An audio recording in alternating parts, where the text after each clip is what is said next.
Marriage అప్పటికి మీరు software జాబ్‌లో ఉన్నట్టున్నారు. I think so. యెస్. కదండీ! అవును. అప్పట్లో సాఫ్ట్‌వేర్ జాబ్ చేసుకుంటూ ఒక మ్యారేజ్ అనంటే సాఫ్ట్‌వేర్ ఎంప్లాయీగా మీ మనసులో ఏముండింది? పెళ్లి అనంటే ఓహో! ఇలా ఉంటుందా అని అనుకున్నారా? దానికి తగ్గట్టుగానే ఇప్పుడు లైఫ్ ఉందా అంటే ఏమంటారు అప్పుడు?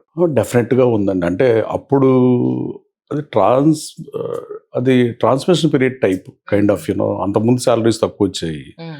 ఐటీ వచ్చినాకంతా ప్రజల జీవన ప్రమాణాలంతా మారినాయి. అట్టగే మన జీవితాలు కూడా మారుతాయి. అవును. ఈవెన్ సచిన్ కంప్యూటర్స్ రావటం వల్ల ఆయనేదో అకౌంటింగ్ దాంట్లో ఫ్రాడ్ జరగటం వల్ల కంపెనీ పోయింది తప్ప, హ్మ్. మధ్యతరగతి కుటుంబాలు ఏసీ తెచ్చింది రామలింగరాజు అంటూనే ఏమాత్రం సందేహం లేదు. అబ్సల్యూట్. దానికి కారణం ఐటీనే. అవును. అదర్ దాన్ ఐటీ జాబుల్లో అంతకుముందు టీచర్స్కి వచ్చే శాలరీస్ కన్నా చాలా తక్కువ శాలరీలు వచ్చాయి. ఏ ఫీల్డ్లోకి వెళ్ళినా ఎక్కడో ఒక్కడో ఇద్దరికి మంచి జాబులు వచ్చాయి. అవును.